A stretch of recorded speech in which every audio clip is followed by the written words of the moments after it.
আমার সন্তান, তুমি যে ছোট ছোট পাখিগুলো দেখেছিলে এটা আসলে পাখি না, এটা নূরের ফেরেশতা, তোমার পায়ের নিচে পর বিছিয়ে দিয়েছে। আশা করছি যে বয়সেই হোক কোরআন না শিখে মরবো না, এই সিদ্ধান্ত আজকে নিয়ে যাবেন। রাজি আছেন? আলহামদুলিল্লাহ। দ্বিতীয় শর্ত হচ্ছে শুধু কোরআন পড়লেই হবে না, এটা বুঝতে হবে। আজ 100 জনের ভেতরে 95 জন তো আমরা পেলাম পড়তে পারে না, 5 জন পারে, তার 4 জন বোঝে না। এখানে আজকের যে সূরা জুমার 10 নম্বর আয়াতের তাফসীর করা হবে, আপনি যদি কোরআন কিছু না বোঝে তবে কি করে আমার তাফসীর বুঝবেন বলেন? এজন্য হালকা পাতলা হলেও আপনাকে কোরআনে কারীম বোঝার মতো যোগ্যতা অর্জন করা লাগবে। আল্লাহ রাব্বুল আলামিন বলেন, ওয়ালাকাদ ইয়াসসারনাল কুরআনা লিয-যিকরি ফাহাল মিন মুদ্দাকির। এই কোরআন আমি সহজ করে দিয়েছি, এখান থেকে উপদেশ নেওয়ার মতো কেউ আছো কি? আল্লাহর এই আফসোস যেন আর না থাকে, আমরা চেষ্টা চালাবো ইনশাআল্লাহ। 3 নাম্বার, এটা শুধু বুঝলেও হবে না, এটা যতটুকু বুঝলেন ততটুকু প্র্যাকটিক্যাল লাইফে আমল করা লাগবে। 4 নাম্বারে শুধু আমল করলে হবে না, এটা পৌঁছিয়ে দেওয়ার নিয়ত এবং বাস্তবে আমি অন্যকে মানাবো এই সিদ্ধান্ত নিয়ে এখান থেকে বাড়ি যাওয়া লাগবে। উলাইকা ইউমিনুনা বি, এই মানুষগুলো আমার কোরআন বিশ্বাস করে। বলে হাক্কা তিলাওয়াতের শর্ত কয়টা? বলেন বলেন। আল্লাহর ভাষায় কোরআন যারা বিশ্বাস করে, এবার নিজের সাথে আপনি মিলিয়ে বাড়ি যাবেন, শুধু তাফসীর শুনতে আসা না।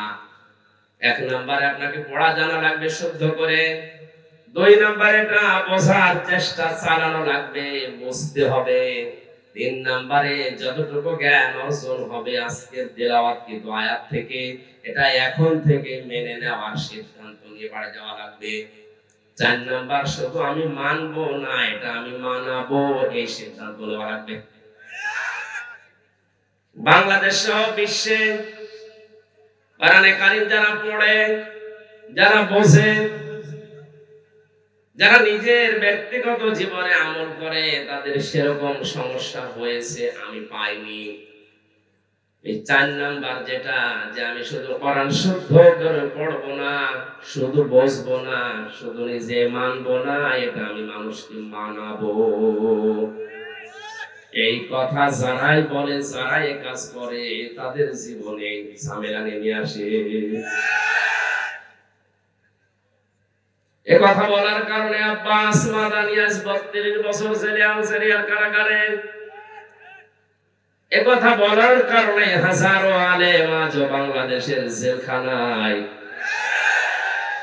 হ্যাঁ, যারা জেলখানায় এখনো আছে, এরাও যতদিন কোরআন পড়েছে, বুঝেছে, নিজেরা আমল করেছে, কোনো ঝামেলায় পড়েনি। তারা বলছিল, যখনই বলেছে আমি একা না, এ কোরআন আমি 18 কোটি মানুষকে মানাবো, তখনই চলত না। তারা তো কোরআনের আয়াত বোঝার পরে হক আদায় করার জন্য রাস্তায় নেমেছিল। এই হককে বাধা দেওয়ার কারণে আপনি নিজে জালেম হয়ে গেলেন। আমাই ইয়াকফুর বিহি ফাউলাইকা হুমুল খাসিরুন। এই 4টা শর্ত মেনে যারা কোরআন পড়ে না, এই মানুষগুলো আমার কোরআন বিশ্বাসও করে না, এরা ক্ষতিগ্রস্ত। কে বলছে? আয়াতটা নিয়ে আজ ভাগ করলে দেখা যায় বাংলাদেশে অনেক মানুষ মুখে যেটা উচ্চারণ করছে, কোরআন বিশ্বাস করে না, এরা আল্লাহর ভাষায় ক্ষতিগ্রস্ত। বলেন নাউজুবিল্লাহ। এর যে আশ্চর্যকারিতা আছে, কোনদিন তো শেষ হবে না, এ কোনদিন পুরাতন আপনার কাছে মনে হবে না। যত পড়বেন আপনার হৃদয় যত পরিষ্কার থাকবে, কোরআন তত নতুন লাগবে আপনার কাছে। জোরে বলেন আল্লাহু আকবার। আল্লাহর নবী বলেন, ফিহি মাসাবিহিল হুদা, হুদা এটা হেদায়েতের মশাল, ও মানারিল হিকমা বিজ্ঞানের মিনার। কোরআন সম্পর্কে নবীজি যে তথ্যগুলো দিয়েছেন আমরা এখন সবগুলো অক্ষরে অক্ষরে পাচ্ছি। এই কোরআন শোনার জন্য যারা এই রাতের বেলা বসে গভীর মনোযোগ দিয়ে শুনছি সকলে বলছি আলহামদুলিল্লাহ। দরুদ আর সালাম পড়ছি আমাদের নবী মুহাম্মদ রাসূলুল্লাহ সাল্লাল্লাহু আলাইহি ওয়াসাল্লামের প্রতি। আল্লাহর ঘোষণা দেওয়া আদর্শ নেতা এই পৃথিবীতে মাত্র একজন। কয়জন? এটা রাজনীতির দিকে, সমাজনীতির দিকে, আন্তর্জাতিক দিকে, ওই দিকে না নিয়ে আপনি নিজের সাথে কোরআনের আয়াতটা মিলাবেন। আল্লাহর ঘোষণা দেওয়া নেতা আদর্শ মানুষ শুধুমাত্র কয়জন? এই বলেন বলেন। নামাজ পড়া যেরকম ফরজ, রোজা রাখা যেরকম ফরজ, স্ত্রীকে পর্দায় রাখা যেরকম ফরজ, এই পৃথিবীতে আদর্শ নেতা হিসাবে বিশ্ব নবীকে মেনে নেওয়া ওইরকম ফরজ। আল্লাহর ঘোষণা দেওয়া নেতা কয়জন? কোরআনের দিল বলা হয় যেটাকে, সেখানে আল্লাহ ঘোষণা দিয়েছেন ইয়াসিন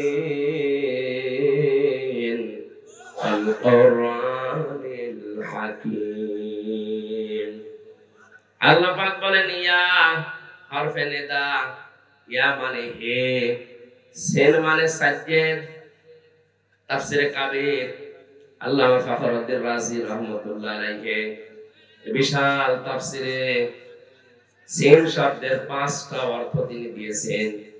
সিন মানে সাজ্জেদুল আলামিন, সিন মানে সাজ্জেদুল বাশার, সিন মানে সাজ্জেদুল কাউনাইন, সিন মানে সাজ্জেদুল আম্বিয়া, সিন মানে সাজ্জেদুল মুরসালিন। জোরে বলেন সুবহানাল্লাহ।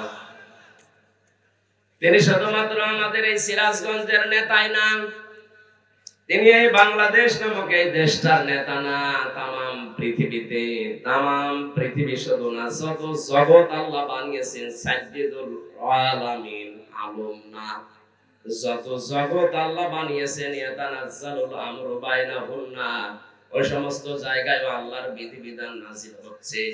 ওখানে যারা আছে তাদের জন্য একমাত্র আদর্শ বিশ্ব নবী।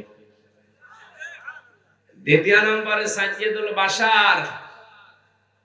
বাশার মানে মানুষ, মানুষ পদবাচ্যে যারা বিবেচিত, মানুষ হিসাবে কেউ যদি নিজেকে দাবি করে যে আমি মানুষ, অবশ্যই তার জন্য আদর্শ নেতা হওয়া লাগবে বিশ্ব নবী। কথা বলতে মানুষ দাবি করার পরেও কেউ যদি নবীর আদর্শ না মেনে অন্য কাউকে মেনে চলে, ইয়াসিন এই আয়াত অনুযায়ী আর মানুষ নেই, অন্য কিছু। এই কথা বোঝার চেষ্টা করুন ভাই।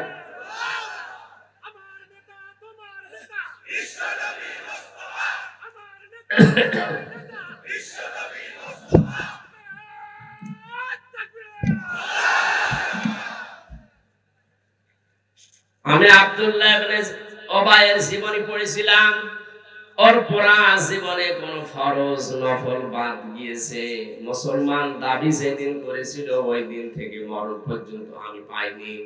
শুধু একটা জিনিস ওর ভেতরে ছিল না, ও তলে তলে আবু জেহেলকে নেতা মানত। মারা যাওয়ার পরে বিশ্বনবী মুহাম্মদুর রাসূলুল্লাহ নিজে জানাজা পড়ানোর জন্যও যাচ্ছিলেন, আল্লাহ আয়াত নাযিল করে তাকে নিষেধ করেছিলেন। আমার মনে হয় সূরা তাওবার 80 নম্বর আয়াতটা পড়ার পরে এখন যদি কোরআন নাযিল হওয়ার সিস্টেম থাকতো, বাংলাদেশে অনেক মুনাফিক ধরা পড়ে যেত।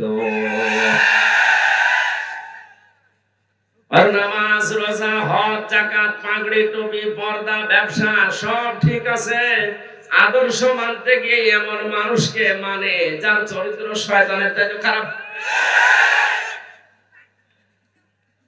আব্দুল্লাহ ইবনে উবাইয়ের জন্য ৭০ মাররাতান পর্যন্ত আল্লাহ বলেছিলেন, হে নবী আপনি এই লোকটার জন্য জানাজা পড়া, দোয়া করা ৭০ বারও যদি ক্ষমা চান আমি ক্ষমা করব না।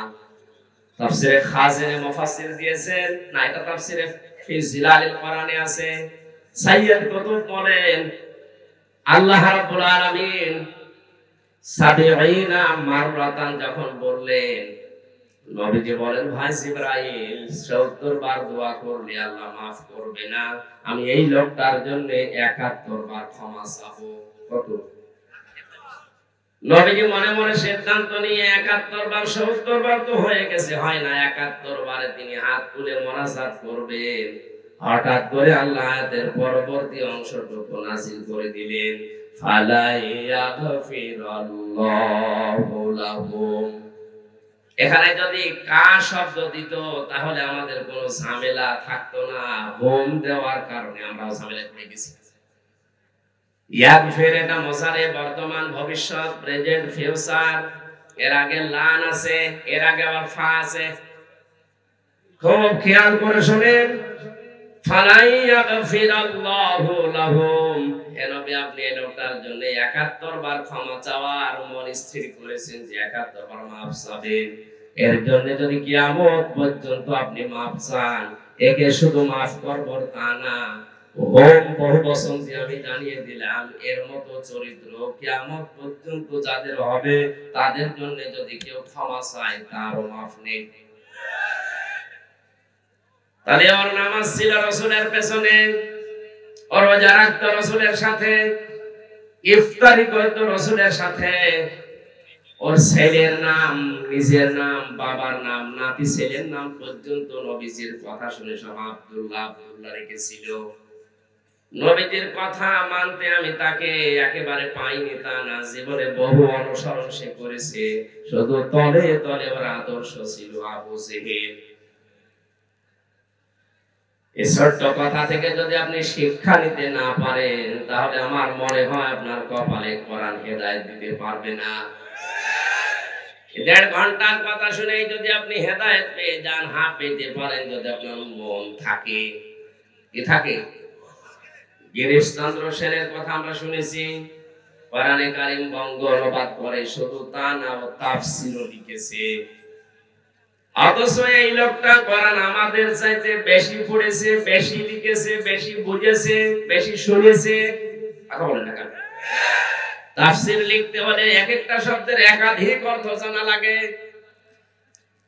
এখানে যত বড় আলেম ভাষা আছে, কেউ বুকে হাত দিয়ে কথা বলার ক্ষমতা নেই যে কোরআনের পুরা প্রতিটি শব্দের অর্থ আমার জানা আছে।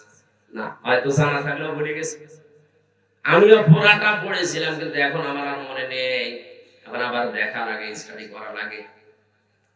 অথচ হিন্দু বেটা পুরা কোরআন শরীফ পড়াইতে ছিল, প্রতিটি শব্দের অর্থ জানা ছিল। কি পড়া পড়েছে বলেন, কি বোঝা বুঝেছে, কি আয়ত্ত ছিল কোরআনের উপরে তার, কি সময় দিয়েছে সারাটা জীবনে। অথচ লোকটা মারা যাওয়ার পরে গোসল দিয়েছে। কথা বলেন না কেন? জানাজা হয়েছে, কবরে দিয়েছে, কোথায় দিয়েছে? পুড়িয়ে ফেলেছে। মাথায় কি আপনার মগজ নেই? একটা বারের জন্য চিন্তা আসে না এই লোকটা আমার চাইতে কোরআনের পেছনে শ্রম সময় কম দেয়নি, অনেক বেশি দিয়েছে। ও বুঝেছেও বেশি, পড়েছেও বেশি, লিখেছেও বেশি, কিন্তু কোরআন তাকে হেদায়েত দিতে পারেনি, কারণ ওর মন ছিল না।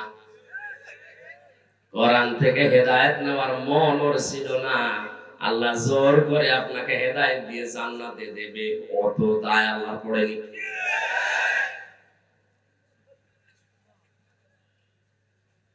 এজন্য আপনার মন তৈরি করেন।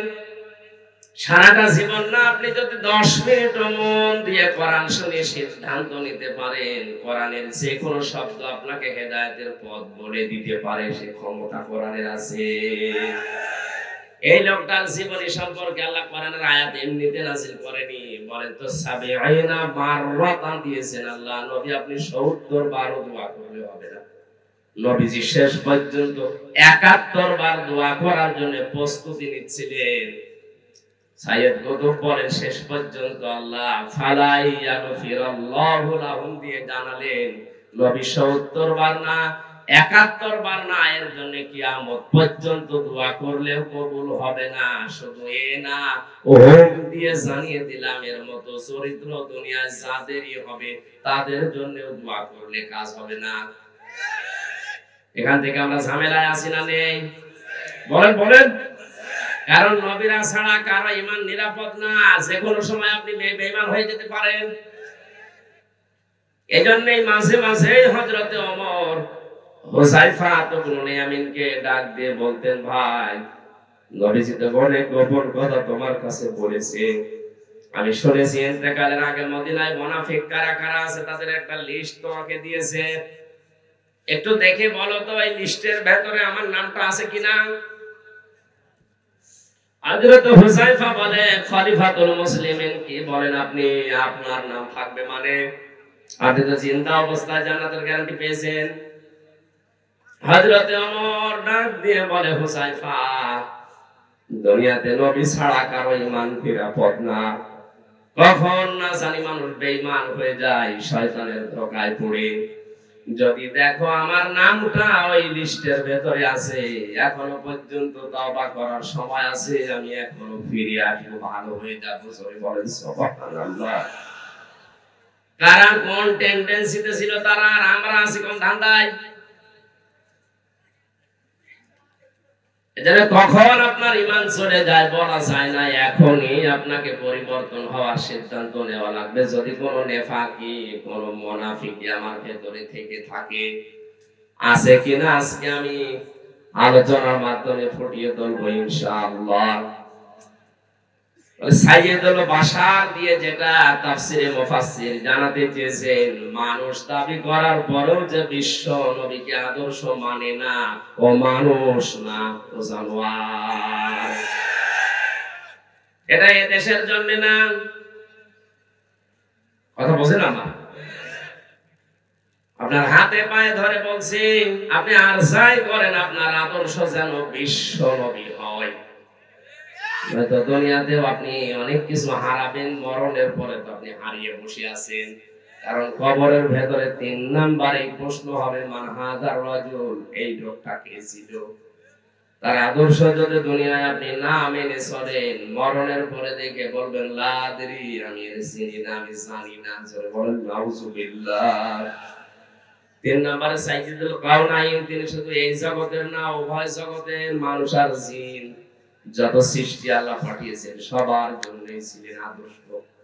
4 নম্বরে শুধুমাত্র মানুষের না, মানুষের ভেতরে দামি মানুষ যারা নবী এবং রাসূল, তাদেরও জন্য আমার নবী ছিলেন আদর্শ। জোরে বলেন আল্লাহু আকবার।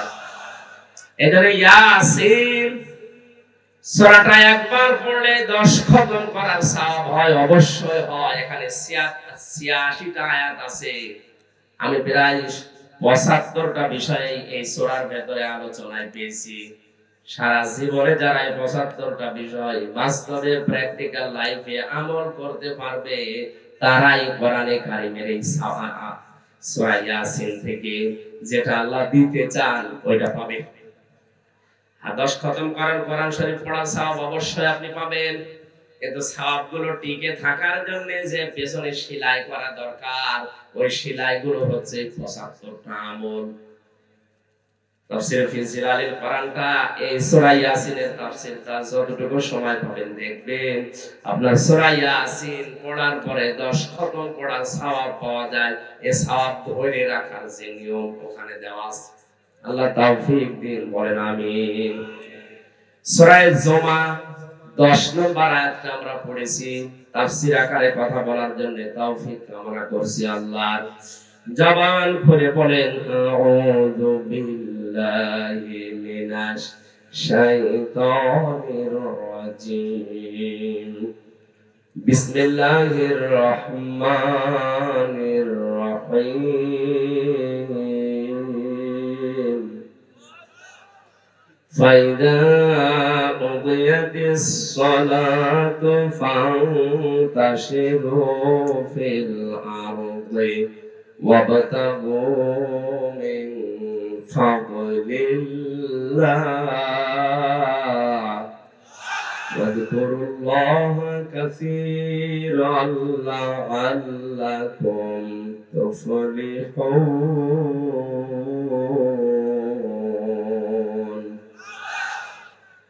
আল্লাহ পাক বলেন, যখন নামাজ শেষ হয়ে যাবে,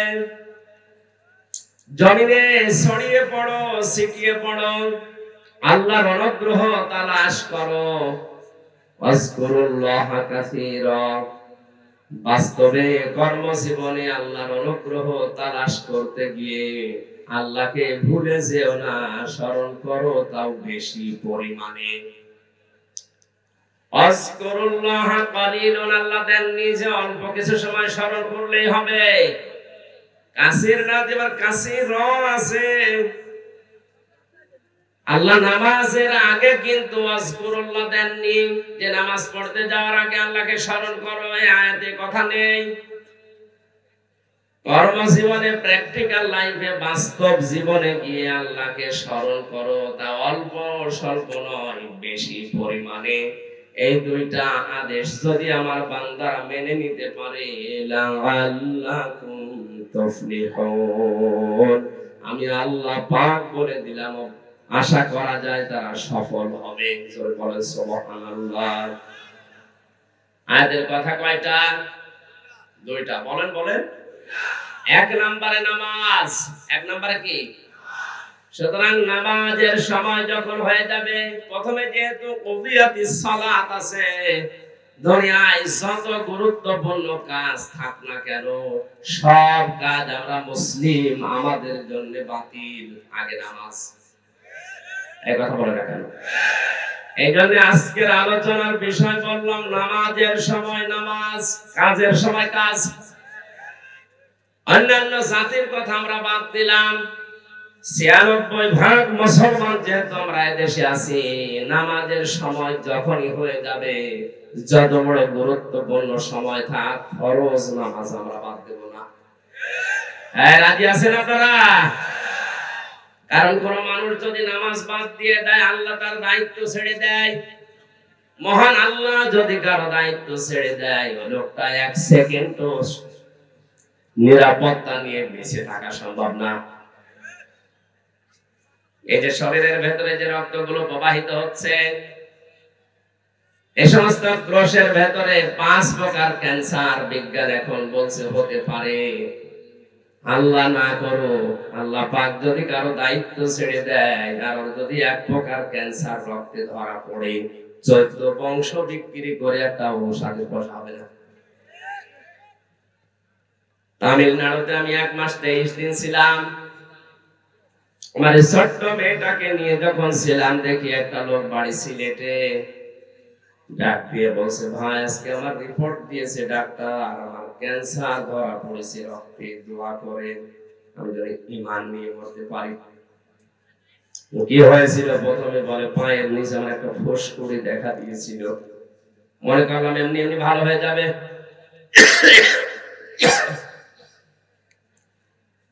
কিছুদিন পরে দেখি না, অবস্থা খারাপের দিকে।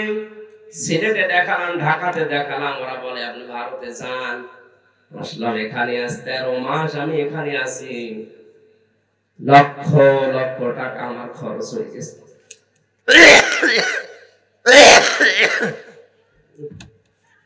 ঠিক আছে।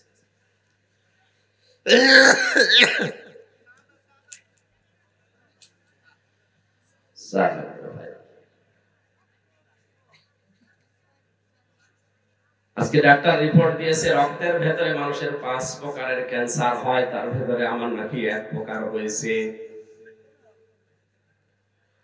আমার মুসলমান ভাইরা, এজন্য আল্লাহ যদি কারো দায়িত্ব ছেড়ে দেয়, ওর দায়িত্ব নেওয়ার মতো দুনিয়া আসমানে আর কেউ নেই।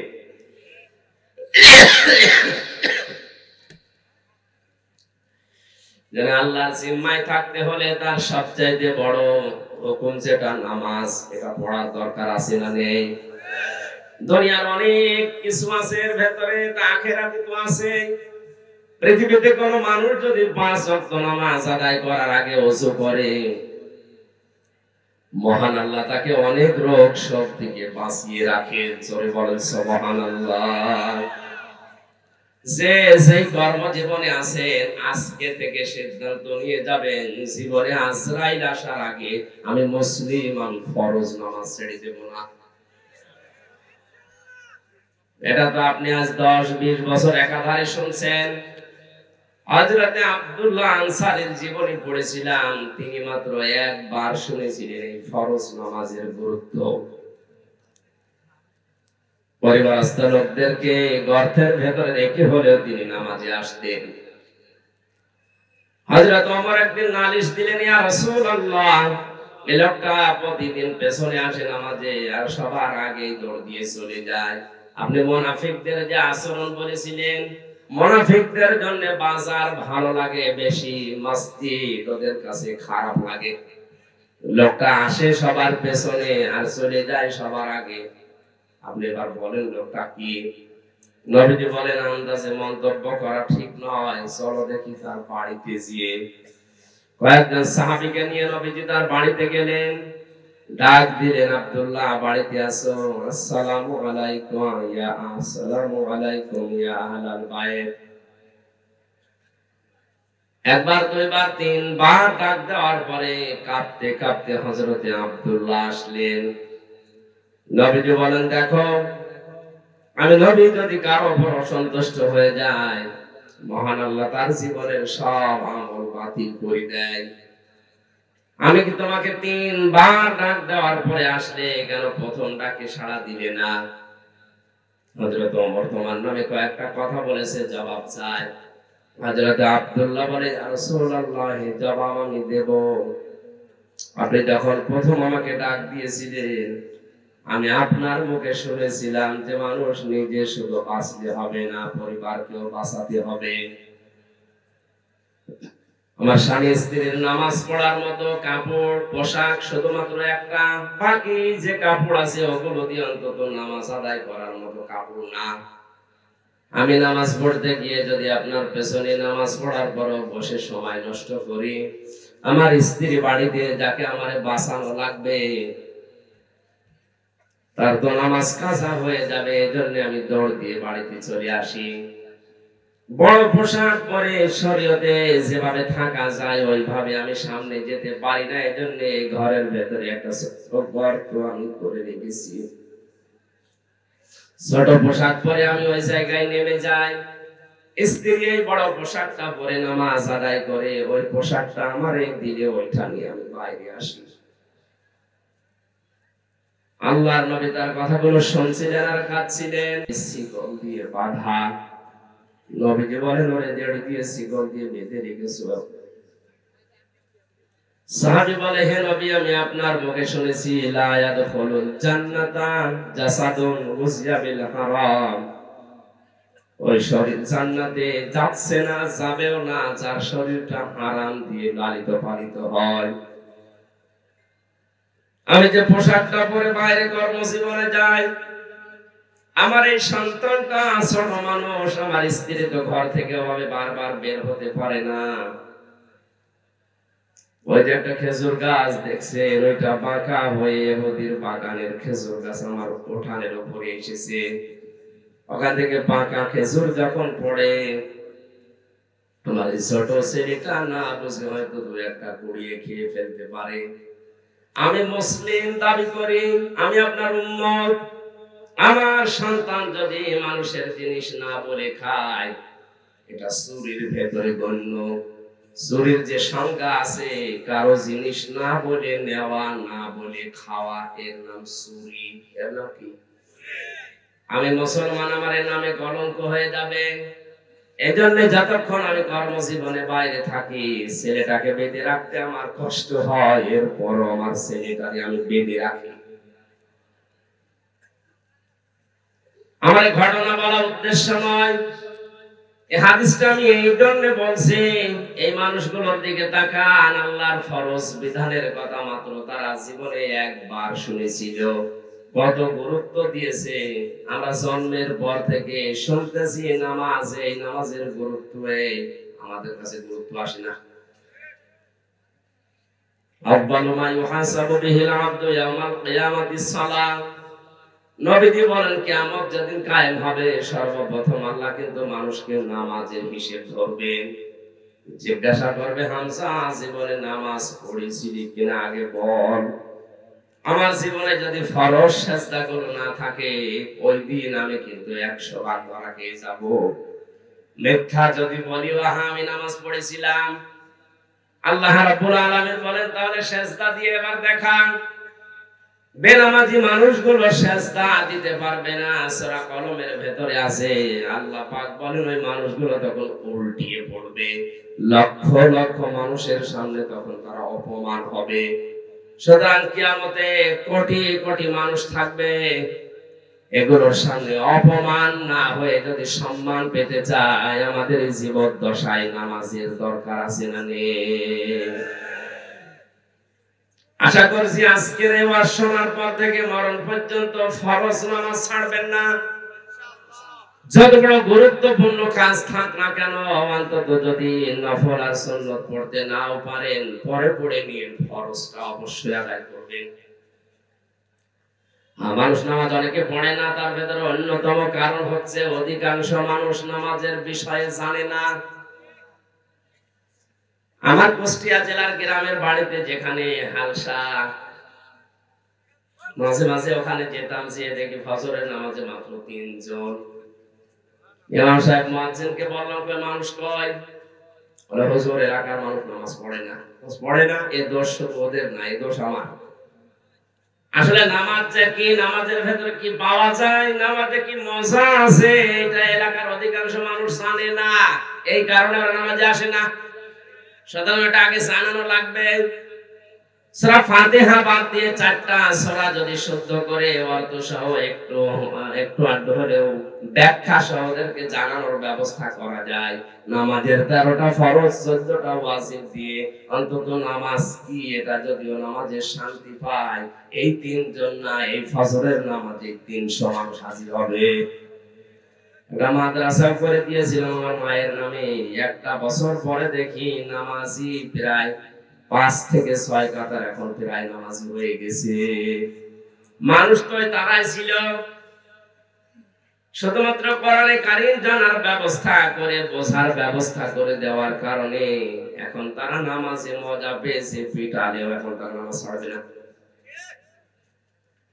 আপনারা এলাকায় এরকম ব্যবস্থা করবেন, মসজিদে হোক, খানকায় হোক, মাদ্রাসায় হোক, মক্তবে হোক, নামাজ ইসলাম মূল নীতি যেগুলো আছে এই ফরজ বিধানে এগুলো মানুষকে জানানোর ব্যবস্থা করেন। মানুষ যদি সত্যিই নামাজে মজা পেয়ে যায়, ওই যে 2 জন সাহাবীর কথা হাদিসে এসেছে, বিশ্ব নবী তাদের পাহারায় রেখেছিলেন। তাবু পাহারা দিতে গিয়ে একজন বলছে সারা রাত এভাবে 2 জন জেগে থেকে লাভ নেই, একজন ঘুমিয়ে যায়, একজন পাহারা দাও। সাহাবী চিন্তা করছে যখন ঘুমিয়ে গেছে আমি সময়টা নষ্ট না করে নামাজে দাঁড়িয়ে কাটাই, কারণ এমনি এমনি কোরআন পড়লে সওয়াব হবে 10টা করে নেকি হবে, আর নামাজে দাঁড়িয়ে তেলাওয়াত করলে 70টা নেকি হবে। তো সময়টা কাজে লাগায় আমি নামাজে দাঁড়িয়ে নামাজে তেলাওয়াত করছিলেন। দুশমন এসে দেখে কালো একটা পিলারের মতো কি যেন দাঁড়িয়ে আছে, অন্ধকারে মানুষ না পিলার বুঝতে পারার জন্য তীর নিক্ষেপ করেছে। তীরটা এসে তার ডান বাহুর ভেতরে লেগেছে। নামাজে তেলাওয়াতে তিনি এমন মজা পাচ্ছিলেন, নামাজ ছেড়ে দেননি। বাম হাতের ভেতরে আরেকটা লেগেছে। চিন্তা করছে এভাবে 2টা লাগার পরে এখন যদি আমার বুকের ভেতরে, পিঠের ভেতরে একটা তীর লেগে যায়, আল্লাহর নবী আহত হয়ে যাবেন। এই চিন্তা করে তিনি নামাজ শেষ করে সাহাবী পাশে যেটা আছে তাকে জাগালেন। জাগিয়ে ঘুম থেকে উঠে দেখছে 2 পাশে 2 তীর। ডাক দিয়ে বললেন হে আমার সাথে, 2 পাশে 2 তীর কেন? তিনি বিস্তারিত বলার পরে বললেন আমাকে কেন ডাকলেন না? সাহাবী বলে আল্লাহর বান্দা, আমি নামাজে দাঁড়িয়ে আমার আল্লাহর সাথে কথা হচ্ছিল, এত বেশি মজা পাচ্ছিলাম এই নফল নামাজটাতে, প্রথম তীরটা লাগার পরে আমি খেয়াল করি নাই, দ্বিতীয় তীরটা লাগার পরেও আমি খেয়াল করছিলাম না। মনের ভেতরে একটা চিন্তা এসেছিল, কি যেন আমার শরীরে এসে বিদ্ধ হয়েছে। চিন্তা করলাম আপনি তো ঘুমিয়ে আছেন, কি যেন এসে বিদ্ধ হয়ে গেল। এই অবস্থায় যদি আর একটা কিছু এসে আমার বুকের উপরে লাগে, আমি যদি মারা যাই তাহলে বিশ্ব নবী আহত হয়ে যাবে। এই চিন্তা যদি মনের ভেতরে উকি না দিত, জীবন চলে গেল, আমি নামাজ বাদ দিতাম না। তারাও তো আমাদের মতো রক্ত মাংসের মানুষই ছিলেন। অনেক মানুষ বলে আমি নামাজ পড়তে পারি না কাজের যন্ত্রণায়। আপনার মতো মানুষই আছে তারা কাজ করে খায় কিন্তু ফরজ নামাজ ছাড়ে না। এখানে যে কর্মজীবনে আছেন, কর্মজীবন তো লাগবে। আল্লাহ কর্ম করার আগেই নামাজের পয়েন্টটা আগে দিয়েছেন আয়াতে। এজন্য মূল কথা এইটাই, আমরা যাই করি নামাজ যেন ফরজটা বাদ না দেই। আল্লাহ পাক বলেন নামাজ যখন শেষ হয়ে যাবে তখন তোমাদের কাজ হবে ফান্তাশিরু ফিল আরদি ওয়াবতাগু মিন ফাদলিল্লাহ। নামাজ শেষ হয়ে যাওয়ার পরে এবার আর মসজিদে বসে থাকা ঠিক না। এই দেখান, অনেকেই নামাজের পরেও মসজিদে বসে বসে গল্প করে, নিজের ছেলে কয়টা, মেয়ে কয়টা, কে কোথায় কি করে, এই গল্প জায়েজ নেই আপনার জন্য। নামাজ শেষ, আল্লাহ বলেন এবার ছড়িয়ে পড়ো, ছিটিয়ে যাও। কোথায় যাবেন? ঘরে। কোথায়? ফিল আরদি, জমিনে। সুতরাং আমরা নামাজি যারা এই দেশে আছি, নামাজ শেষ, মসজিদের কাজ শেষ, এবার ছড়িয়ে পড়া লাগবে কোথায়? আরো জোরে। জমিনের ভেতরে আছে কৃষি ক্ষেত, জমিনের ভেতরে আছে ব্যবসা বাণিজ্য, জমিনের ভেতরে আছে থানা, জমিনের ভেতরে আছে কোর্ট কাছারি, আদালত। আসতে বলেন। এই জায়গাগুলোতে আপনি যদি ছড়িয়ে না যান, ওই জায়গাগুলো বিপরীত যারা আছে তারা দখল করে জুলুম চালাবে। এজন্য কোরআনে কারিমে সূরা বাকারার 30 নম্বর আয়াত, وَإِذْ قَالَ رَبُّكَ لِلْمَلَائِكَةِ إِنِّي جَاعِلٌ فِي الْأَرْضِ خَلِيفَةً। আল্লাহ পাক বলেন স্মরণ করো ওই সময়ের কথা, আমি যখন ফেরেশতাদেরকে বলেছিলাম জমিনে আমি খলিফা পাঠাতে চাই। কি খেয়াল করেন তো, আয়াতের মূল কথা ছিল আমি জমিনে খলিফা পাঠাতে চাই। কোথায়? আল্লাহ কিন্তু ফেল আরদি দিয়েছেন। ইন্নী জাইলুন ফিল আরদি, আল্লাহ যদি বলতেন ইন্নী জাইলুন ফিল খানকা খলিফা, আমি খানকায় খলিফা পাঠাবো। আর যেমন বাংলাদেশে খানকায় খলিফা বেশি না কম? আল্লাহ তাআলা যদি বলতেন ইন্নী জাইলুন ফিল মাদারিসি খলিফা, মাদ্রাসায় আমি খলিফা পাঠাবো। ইন্নী জাইলুন ফিল মাসাজিদি খলিফা, মসজিদে খলিফা পাঠাবো। তাহলে মসজিদে কিছু সময় কাটিয়ে মাদ্রাসায় কয়েকটা ছাত্র পড়াশোনা করালে, শুধু ঘরের ভেতরে খানকায় বসে সুবহানাল্লাহ পড়লে, কিছু খলিফা তৈরি করলে দায়িত্ব শেষ হয়ে যেত। আল্লাহ পাক এই সমস্ত জায়গার নাম নিয়ে না দিয়ে নাম দিয়েছেন ফিল আরদি। কোন জায়গা? বলেন বলেন। আমি ফিল আরদি খলিফা শব্দ নিয়ে ব্যাখ্যা পেয়েছি, খলিফা আল্লাহ পাঠাতে চেয়েছেন খানকায়, মসজিদে, মাদ্রাসায়, বাইতের ভেতরে না, পাঠাতে চেয়েছেন জমিনে। আজ বাংলাদেশ সহ বিশ্বের মুসলমানেরা জমিনে নেই, এজন্য জমিনগুলো আজ জালেমরা চাষ করছে, সব জায়গা দখলে নিয়েছে এখন জালেমরা। এই জুলুম থেকে মুক্তি পাওয়ার জন্য আমাদের জমিনে থাকা লাগবে না খানকায়? বলেন বলেন। জমিনে ফিরে আসেন। যারা জমিনে ছিল তাদের জামানায় শান্তি ছিল। হযরত দাউদ আলাইহিস সালাম কোথায় ছিলেন? আসতে বলেন। ইয়া দাউদু ইন্না জাআলনাকা খলিফাতান ফিল আরদি। আল্লাহ পাক বলেন, হে দাউদ আমি তোমাকে খলিফা বানিয়েছি খানকার। কোথায়? বলেন বলেন। কি করবা জমিনের খলিফা হয়ে? শুধু মরিদ বানাবা? কি ফাহকুম বাইনান নাস বিল হক, মানুষের ভেতরে ন্যায় বিচার করবা? আর ভাই ন্যায় বিচার করার জন্য যে জায়গাগুলো লাগে একটা জায়গা আজ মুসলমানদের হাতে নেই। যতগুলো জায়গা আপনি খেয়াল করে দেখেন সবগুলো পৃথিবীতে জালেমদের হাতে। আপনি ন্যায় বিচার করবেন কি দিয়ে, কোন জায়গায় করবেন সে জায়গাও নেই, সে জিনিসও নেই। বস করে ন্যায় বিচার করা যায়? আল্লাহ ফাহাকুম বাইনান নাসি দিয়েছেন, ন্যায় বিচার করা লাগবে গরু ছাগলের ভেতরে। বলেন বলেন লিন্নাস, কোন মানুষ? মরা মানুষ। লাম ব্যবহার করা হয় 19টা অর্থে, তার একটা অর্থ আছে লাম ব্যবহার হয় জীবিত মানুষদের জন্য। নবী দাউদকে আল্লাহ ডাক দিয়ে জানিয়েছেন জমিনের খলিফা হয়ে শুধু গরু ছাগলের বিচার না, তোমাকে বিচার করা লাগবে, ন্যায় বিচার করা লাগবে মানুষের ভেতরে। মানুষের বিচার করতে গিয়ে ওয়ালা তাত্তাবিউল হাওয়া ফায়ুদিল্লাকা আন সাবিলিল্লাহ, মন মতো রায় দেওয়া যাবে না, বিচার করা যাবে না। তাহলে আল্লাহ নিজে তোমাকে সৎ পথ থেকে গোমরাহ পথে চালিয়ে দেবে, তার পথ থেকে সরিয়ে দেবে। জোরে বলেন নাউজুবিল্লাহ। আজ বাংলাদেশ সহ বিশ্বের বিচার ব্যবস্থায় যারা আছেন, এটা কিন্তু একটা আমানতের জিয়ার। কথা বলেন না কেন? এই চেয়ারে যারাই বসে আছেন তাদের একটু উদাসীনতার কারণে আজ হাজারো মানুষ জেলখানার ভেতরে অন্ধকার প্রকোষ্ঠে পড়ে আছে।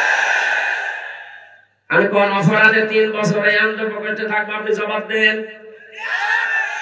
চুরি করলেও সর্বোচ্চ শাস্তি দেয় 3 মাস। 3 মাস শাস্তি দেয় চুরি করলে। আমি কি চুরি করলাম আপনি আমার দেখান। কি ডাকাতি করেছি, আমি কি জেনাকার, আমি কি মানুষ হত্যাকারী, কি অপরাধী আপনি 3 বছর আটকালেন, জবাব দিতে পারবেন? কতবার আপনার কাছে আমার মামলাটা গেছে? 1 বার 2 বার 3 বার না, প্রায় 32 থেকে 33 বার। প্রতিবার আপনি ফেরত দেন। একটা বারের জন্য চেয়ারে বসে আপনার বিবেক নড়া দেয় না, এটা আমানতের চেয়ার। এখানে বসলে আল্লাহর নির্দেশ ফাহাকুম বাইনান নাসি বিল হক, ন্যায় বিচার করা লাগবে। ওয়ালা তাত্তাবিউল হাওয়া, মন মতো কোনো রায় দেওয়া যাবে না, বিচার করা যাবে না। এদের যারাই দায়িত্বে আছি আমরা পৃথিবীতে, তারা যদি মন মতো বিচার করি, আমার মনে হয় ওই কাজ না করে নফসের ধোঁকায় না পড়ে রিকশা চালানো ভালো। আমি আপনাকে বাঁচার জন্য বলছি, আপনি ধরা খাবেন। ফায়ুদিল্লাকা আন সাবিলিল্লাহ, আল্লাহ আপনাকে তার পথ থেকে দূরে সরিয়ে দেবে। আর আল্লাহর পথ থেকে দূরে সরে গিয়ে তামাম দুনিয়ার মালিক হয়ে আপনি কি করবেন? চোখ বন্ধ হওয়ার পরে ওইগুলো সব জাহান্নামে নেওয়ার জন্য ব্যস্ত হয়ে পড়বেন। আমার ভাইরা যেন আমাদের থাকা লাগবে কোথায়? আরো জোরে। আমরা জমিনে আছি না? নেই। আর আমরা জমিনে নেই। কেউ মসজিদে ঢুকে বসে আছি, কেউ খানকায়, কেউ মাদ্রাসায়, কেউ বাড়িতে।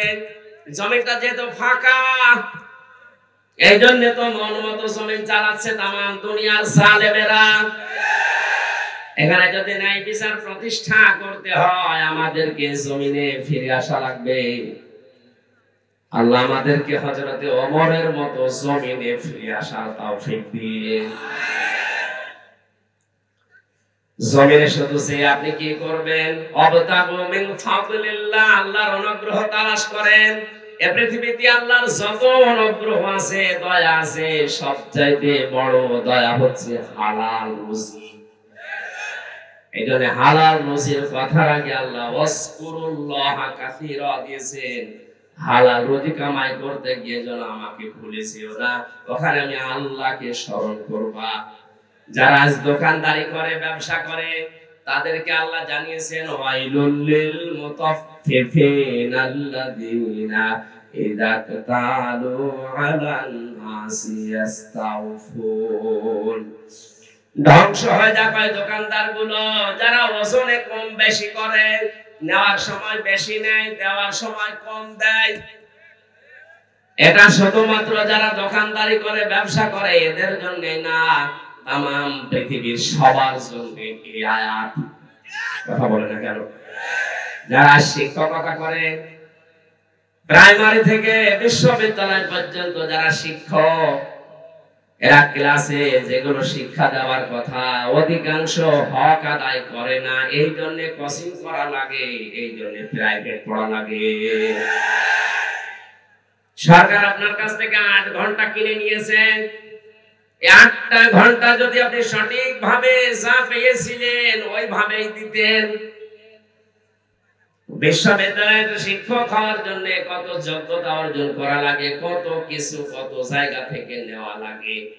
এত কিছু নিয়ে আপনি ডক্টর হয়েছেন, অথচ দেওয়ার সময় ছাত্রদেরকে এই ক্লাসে দিতে চায় না, বলে আলাদা করে প্রাইভেট পড়া লাগবে, কোচিং করা লাগবে, উনি অন্য জায়গায় যে ক্লাস নেবেন। সরে বলেন নাউজুবিল্লাহ। আল্লাহর কসম, কোরআনে কারীম আমার সামনে, আপনি ধরা খাবেন স্যার। কারণ আপনি নেওয়ার সময় কত বেশি নিয়েছেন আমি জানি। আমার ভার্সিটির যারা স্যার ছিল অধিকাংশ তো মিশরের, সৌদি আরবের। ডক্টর জিয়াদ, এত বেশি তার জ্ঞান ছিল। ডক্টর লোকমান, আমার মনে হয় সারাটা জীবন যদি লোকমান স্যার কথা বলে, আমার সারা জীবনের সঙ্গে বলে যাবে, এত জ্ঞান আল্লাহ তাকে দিয়েছে। আমি শুধু লোকমান স্যারকে না, লোকমান স্যার অনেক ভালো, অনেকগুলো স্যারকে অন্যান্য বিভাগের কথা বলছি। শুধু বিশ্ববিদ্যালয় না, কলেজে আছে সিস্টেম, মাদ্রাসায় আছে সিস্টেম, প্রাইমারি আছে সিস্টেম। এরা নেওয়ার সময় অনেক কিছু আমরা নিতে থাকি, কিন্তু দেওয়ার সময় ঠিক মতো দিতে চাই না। এই যে যেখানে বসে আছি, এই চেয়ার, এই মেম্বার, এই মঞ্চটা, এখানে বসার আগে অনেক কিছু আমি কিন্তু নিয়ে এসেছি, পেয়েছি, দেওয়ার সময় ডেলিভারি দিতে পারছি না। এবার আসতে বলছে, মনে করছে হুজুরও তারা খাবো, আমি তো তারা খাবো। কারণ 1 ঘন্টা কথা বলতে হলে কমপক্ষে 50 ঘন্টা এর উপরে পড়া লাগে। আমি যত তথ্য পেয়েছি, এই যে প্রায় 10 পৃষ্ঠা একাধারে লিখেছি এখানে। এতগুলো কথা বলার আগে আল্লাহর ওলিরা এসে বলছে, হুজুর, এক হুজুরকে আমি খেজুর দিয়ে দিয়েছি। সুতরাং নেওয়ার সময় আমিও কম নেইনি, বিভিন্ন জায়গা থেকে অনেক কিছু নিয়েছি। দেওয়ার সময় আমিও ডেলিভারি দিতে পারছি না। আল্লাহ, তুমি এই মঞ্চের হক আদায় করার তৌফিক আমাদের দান করো।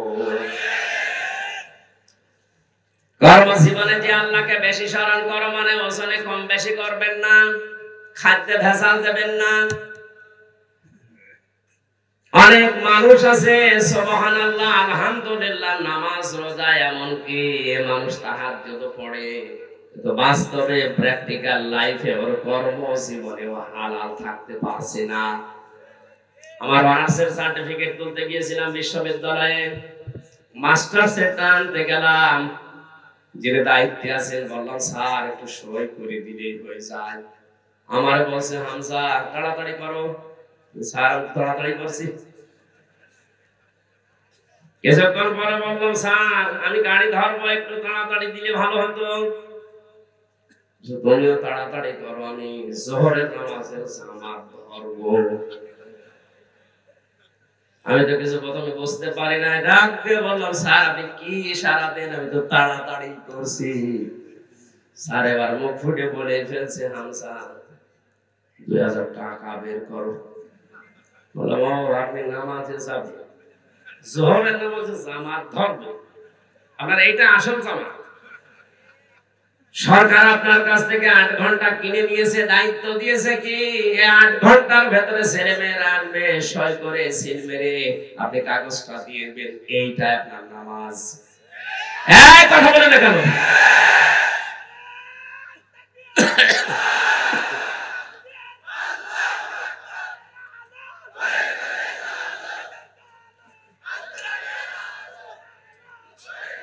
বসে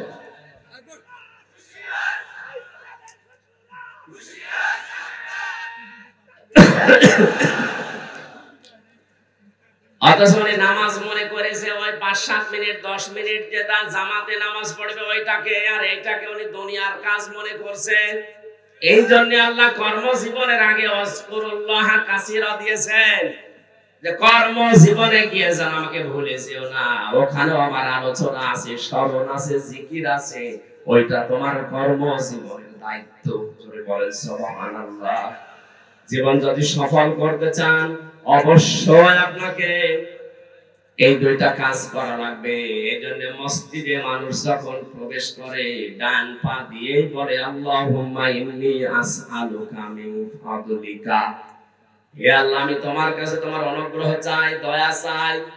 বের হওয়ার সময় আল্লাহকে বলে আল্লাহুম্মা আফতাহ লি আবওয়াবা রাহমাতিকা, হে আল্লাহ তোমার কাছে আমি এসেছি, তোমার এই ঘরে রহমতের দরজা যা আছে সবকিছু খুলে দাও।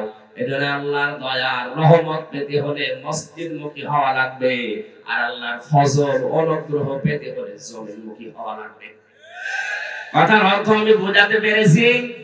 রহমত পাওয়ার জন্য মসজিদ, রহমতের জন্য আরো জোরে বলেন। এজন্য অশান্তি লাগলে আপনি মসজিদমুখী হবেন। 2 রাকাত নামাজ আদায় করে আপনি আল্লাহকে আপনার মুখের কথা, মনের কথা, দুঃখের কথা বলেন, এটা রহমত পাওয়ার জায়গা। আর যদি কেউ অনুগ্রহ ফজল পেতে চায় অবশ্যই তার জমিনে আসা লাগবে। জমিনে এসে আমরা যেহেতু মুসলিম, 96% মুসলমানের দেশে আমরা আমাদের মালিককে আমরা ভুলে যাব না, কাজ করে খাবো। যে যেই কাজ করে খাবে সেই জায়গায় সে আমার আল্লাহর বন্ধু। আল কাসিবু হাবিবুল্লাহ, যারা কাজ করে খায় এরা সরাসরি আল্লাহর বন্ধু। কেউ ডিসি যে সেও কাজ করে খাচ্ছে, শুধু ডিসি হলে সে আল্লাহর বন্ধু হবে না। আল কাসিবু এটা ব্যাপক অর্থবোধক শব্দ। যে কোনো কাজ যারা করে, রাস্তা যদি ঝাড়ু দেয় এটাও কাজ। এটা কি বলেন বলেন? পৃথিবীর কোন কাজ ছোট না, পৃথিবীর কোন কাজ ছোট না। টয়লেট যারা পরিষ্কার করে এটাও কাজ। এটা যদি সঠিকভাবে দায়িত্ব পালন করে ও আল্লাহর বন্ধু। এজন্য কাজকে ছোট মনে করা, ঘৃণা করা, কাজকে ছেড়ে দেওয়া যায় না। যে কোনো কাজ করেন কিন্তু কাজটা হওয়া লাগবে ভালো। কি? আল্লাযী খালাকাল মাউতা ওয়াল হায়াতা লিয়াবলুয়াকুম আইয়ুকুম আহসানু আমালা। আল্লাহ পাক বলেন মানুষের মওত আর হায়াত সৃষ্টি করে দুনিয়ায় পাঠালাম কেন জানো? আমি পরীক্ষা করতে চাই তোমাদের ভেতরে কে ভালো কাজ করতে পারে। কি কাজ? আপনি এজন্য যে কাজই করবেন কাজটা যেন আপনার ওই আয়াতে ভালো হয়। যারা টাইলস মিস্ত্রি আছেন, যারা মোজাইক মিস্ত্রি আছেন, যে কোনো কাজ আপনি ছোট মনে করবেন না, ওইটাই আপনার জীবনে অনেক বড় কাজ। কিন্তু যতটুকু পারেন সর্বোচ্চ ভালোটা দেওয়ার চেষ্টা করবেন। লাকাদ খালাকনাল ইনসানা ফি কাবাদ, আমি মানুষকে কষ্টের পরে কষ্ট সহ্য করার জন্য বানিয়েছি। এজন্য আমাদের কষ্ট করা লাগবে। যে যেখানে আমরা আছি ওই জায়গায় কষ্ট স্বীকার করে হলে কাজটা সুন্দর করে দুনিয়ার মানুষকে উপহার দেওয়া লাগবে। ইয়া আইয়ুহাল ইনসানু কাদহান ফামুলাকি, হে মানুষেরা তোমার রবের কাছে যদি পৌঁছাতে চাও তাহলেও তোমাকে কঠোর পরিশ্রমের মাধ্যমে পৌঁছানো লাগবে। এখানে পৃথিবীর কোন কাজ যেহেতু ছোট না, যে কাজে আছেন আপনি নিজেকে ছোট মনে করবেন না। মনে করছেন আমি তো দোকানদারি করে, আর একজন ডিসি আছে, একজন এমপি, ওর অনেক বড় না। কাজ তো কাজই। প্রত্যেক কাজ যদি কেউ সঠিকভাবে পালন করতে পারে সে আর সাধারণ মানুষ থাকে না, সে সঙ্গে সঙ্গে আল্লাহর বন্ধু হয়ে যায়।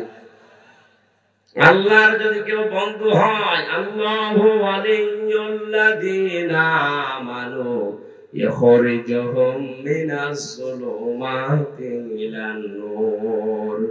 ঈমান যারা আনে আমি আল্লাহ তাদের বন্ধু হয়ে যায়। আমার দায়িত্ব হয়ে যায় তাদেরকে অন্ধকারের রাস্তাগুলো থেকে আলোর দিকে, ইসলামের দিকে, জান্নাতের দিকে বের করে নিয়ে আসা।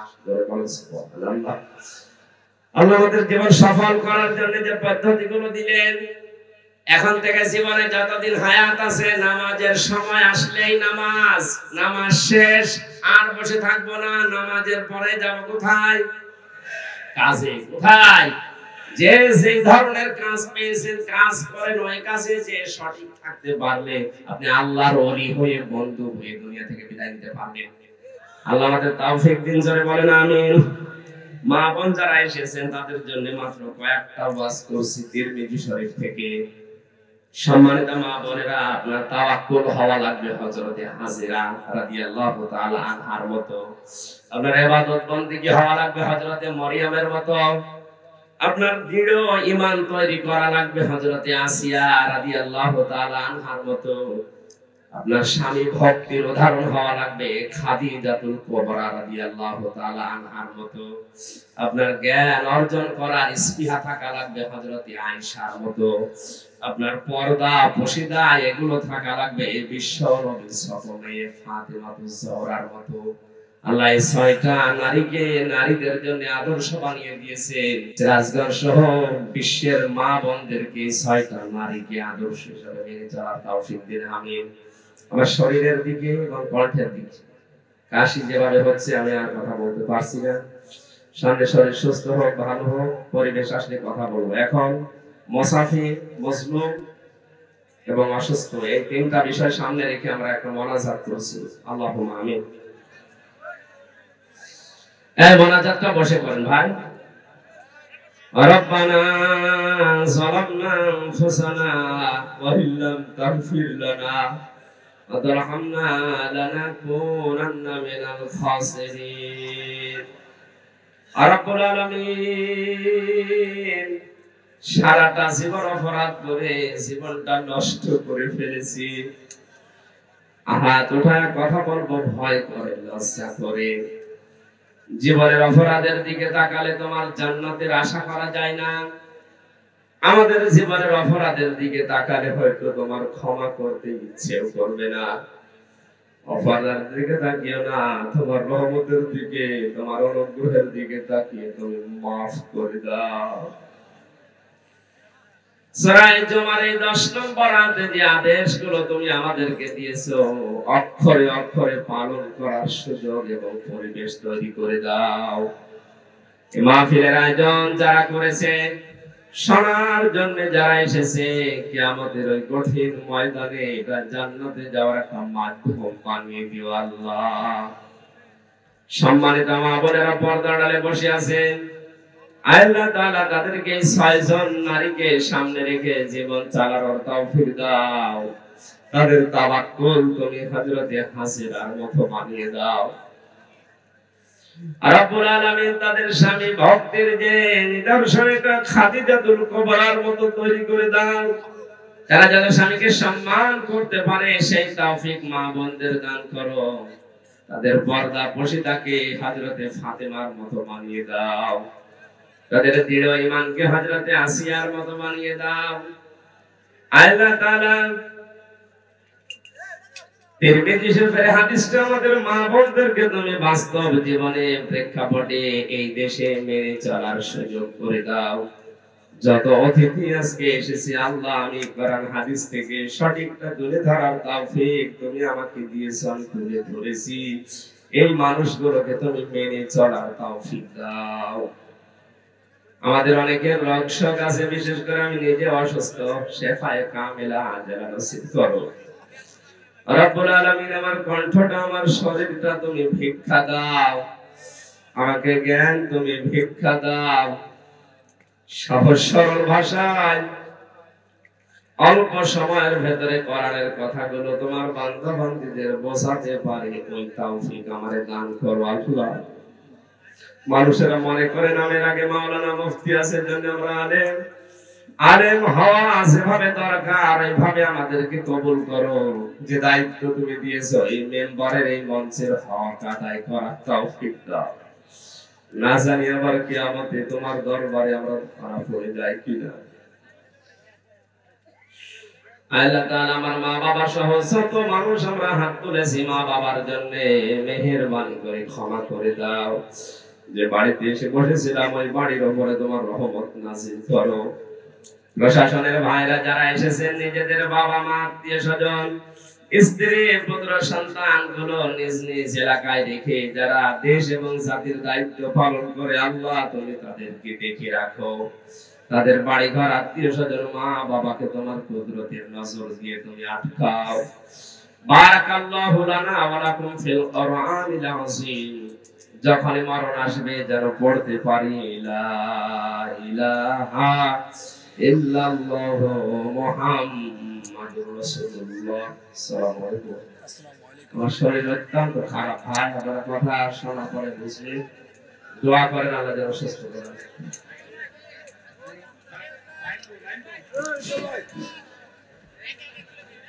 মানুষের সমাগম অনেক বেশি, এই জন্য সবাই ধীরে স্থির ভাবে চলাফেরা করবো। প্রায় 50